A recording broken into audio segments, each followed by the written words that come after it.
Hari ini, mata publik tertuju ke ruang sidang Pengadilan Negeri Jakarta Selatan. Tapi justru publik dikejutkan dengan tuntutan jaksa penuntut umum. Karena Richard Eliezer terdakwa kasus pembunuhan berencana Brigadir Yosua dituntut hukuman pidana penjara 12 tahun. Padahal, status Eliezer sebagai justice collaborator atau penguak fakta sudah banyak mengungkap cerita janggal dengan semua perkataan jujurnya.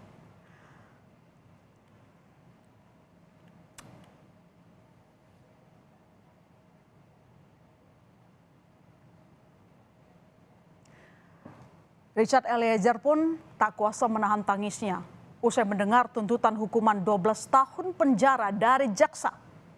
Bahkan, Eliezer terdiam lama di kursi pesakitannya usai jaksa membacakan tuntutan. Tangis Eliezer juga tak terbendung saat dirinya berkonsultasi dengan penasihat hukumnya untuk menanggapi tuntutan jaksa penuntut umum. 12 tahun dengan perintah agar terdakwa tetap ditahan, dipotong masa penangkapan, menggunakan dalam perkara atas nama terdakwa Arif.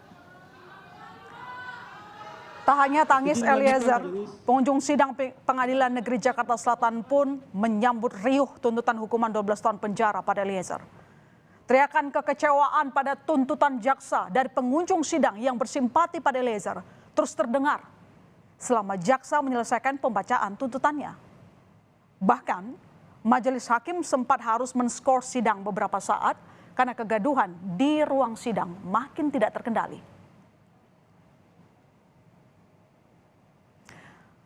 Dengan tingginya tuntutan hukuman untuk Richard Eliezer, apakah jaksa penuntut umum JPU ikut terjebak prank dan yang sepertinya juga dirancang Ferdy Sambo CS?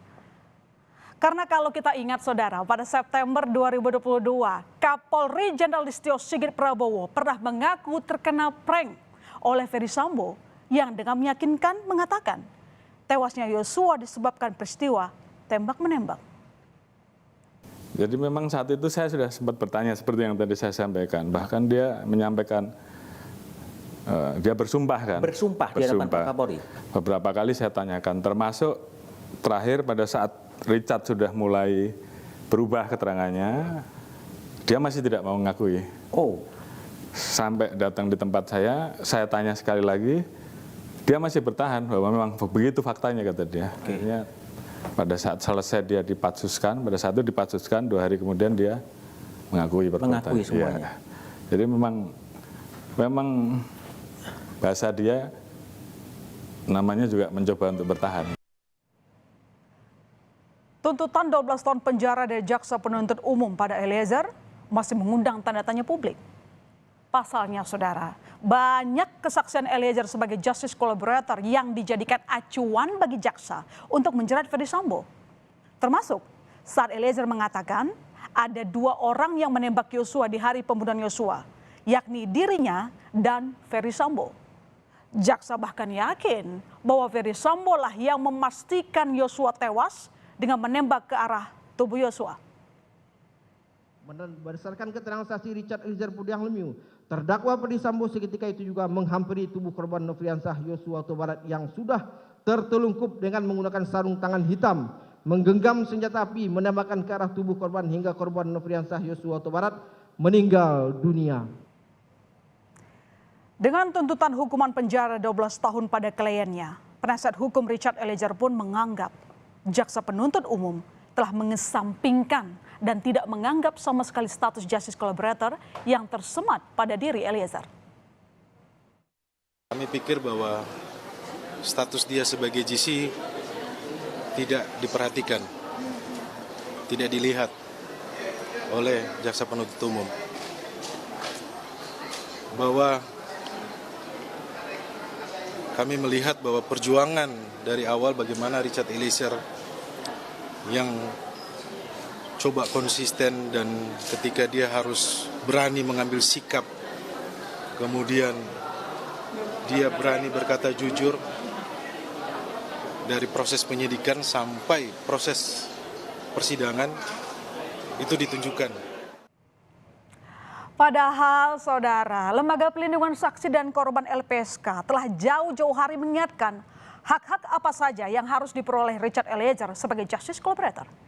Menurut LPSK, salah satu hak yang harus dipenuhi oleh Eliezer adalah keringanan tuntutan hukuman. LPSK juga bahkan sudah membantah adanya keterangan ahli di persidangan yang menyebut Eliezer tidak bisa menjadi pengungkap fakta. LPSK pun memastikan hak Eliezer sebagai GC sudah dijamin sebagai penghargaan karena Eliezer dinilai sudah bekerja sama dengan penegak hukum. Nah, yang pasti kami berharap bahwa yang pertama status JC-nya akan diputuskan sekarang, yang dimasuk di dalam surat tuntutan.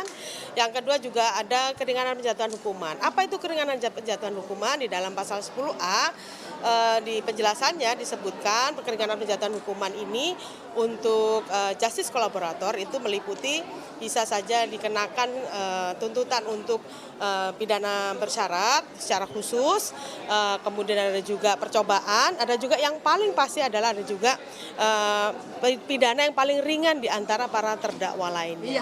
Seperti tadi disampaikan oleh kuasa hukum dari Eliezer bahwa LPSK telah memberikan surat rekomendasi kepada jaksa penuntut umum. Bisa jelaskan surat rekomendasinya seperti apa? Ya, pertama kita mengirimkan 2 kali surat ya. Pertama itu surat rekomendasi yang bersangkutan sebagai justice kolaborator Richard Eliezer dalam hal ini. Yang kedua disampaikan juga bahwa selain justice kolaborator yang bersangkutan juga berhak untuk mendapatkan penghargaan. Apa saja itu penghargaannya? Pertama adalah penjatuhan keringanan hukuman, yang kedua berkaitan dengan hak-haknya dalam selaku narapidana nantinya, misalnya ada pembebasan bersyarat dan sebagainya. Sementara itu, keluarga besar Richard Eliezer pun terkejut begitu mengetahui Eliezer dituntut hukuman 12 tahun penjara. Keluarga Eliezer menilai dengan tuntutan ini jaksa seolah tidak percaya dengan kejujuran dan keterangan yang diberikan Eliezer selama persidangan berlangsung. Kami keluarga juga merasa terkejut dan terpukul dengan hukuman yang dijatuhkan 12 tahun. Kami cuma berharap kiranya Richard Eliezer tetap dapat kuat. Dan kedua, dia dapat tidak goncang dengan hukuman yang ada sekarang. Tapi kami yakin kebenaran pasti akan berlaku untuk anak kami Richard Eliezer. Dan kedua, kami juga memohon kepada Pak Hakim akan memberikan hukum yang seadil-adilnya kepada Richard Eliezer. Di sisi lain, saudara, istri Ferdy Sambo Putri Chandrawati hanya dituntut dengan pidana penjara selama 8 tahun oleh jaksa penuntut umum dalam kasus yang sama. Padahal saat membacakan tuntutan, Putri Chandrawati disebut ikut merencanakan dan mendampingi Ferdy Sambo untuk mengatur pembunuhan Yosua. Jaksa pun menilai tidak ada alasan pembenaran atau perbuatan Putri membunuh Yosua karena Putri tidak menyesali perbuatannya. Berdasarkan uraian-uraian tersebut di atas, maka kami penuntut umum dalam perkara ini menuntut supaya majelis hakim pengadilan negeri Jakarta Selatan yang memeriksa dan mengadili perkara ini memutuskan: 1. Menyatakan terdakwa Putri Chandrawati terbukti bersalah melakukan tindak pidana turut serta melakukan pembunuhan yang direncanakan terlebih dahulu sebagaimana diatur dan diancam pidana dalam dakwaan primer pasal 340 junto pasal 55 ayat 1 ke 1 KUHP. 2. Menjatuhkan pidana terhadap terdakwa Putri Chandrawati dengan pidana penjara selama 8 tahun, dipotong masa tahanan dengan perintah terdakwa tetap ditahan. Saat bacakan tuntutannya, jaksa penuntut umum juga menyebut Putri Chandrawati lah yang menyebabkan hilangnya nyawa korban Yosua dan menyebabkan kesedihan untuk keluarga.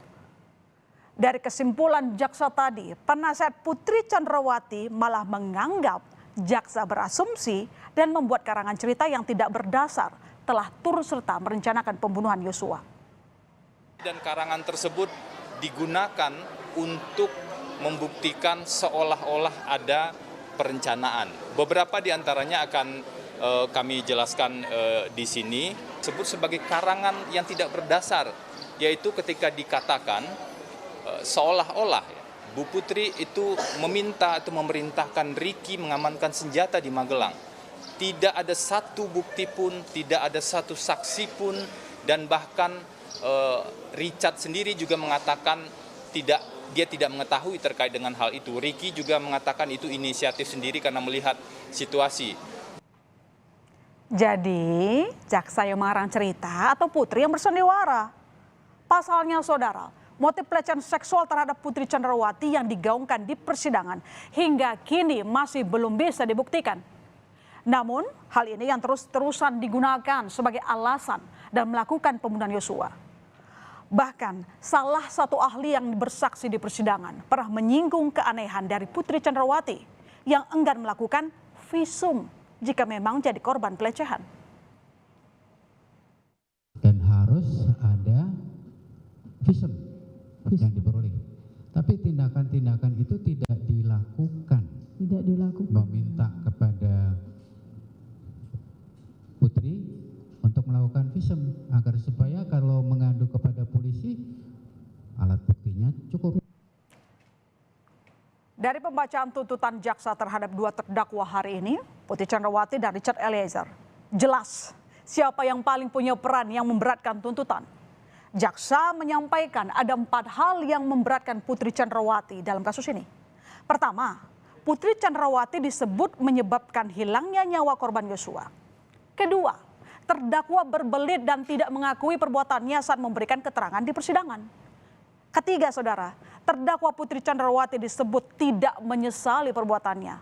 Dan keempat, perbuatan terdakwa mengakibatkan keresahan dan kegaduhan di masyarakat. Sedangkan satu-satunya hal yang memberatkan Eliezer yakni bertindak sebagai eksekutor penembakan Yosua. Apakah ada kekecewaan? Tentu saja. Bukan hanya keluarga dan penasihat hukum Eliezer, tapi juga publik. Karena Eliezer sebagai pengungkap fakta seolah tak berharga apa-apa di mata jaksa. Di sisi lain, Putri Chandrawati yang selalu dinilai bersandiwara diberi tuntutan hukuman yang tak sewajarnya. Tapi tuntutan jaksa belum segalanya.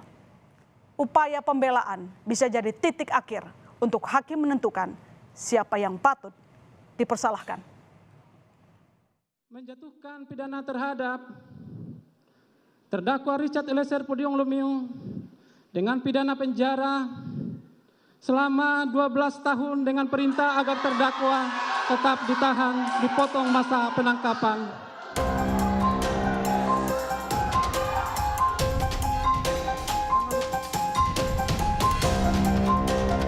Menjatuhkan pidana terhadap terdakwa Putri Chandrawati dengan pidana penjara selama 8 tahun, dipotong masa tahanan dengan perintah terdakwa tetap ditahan.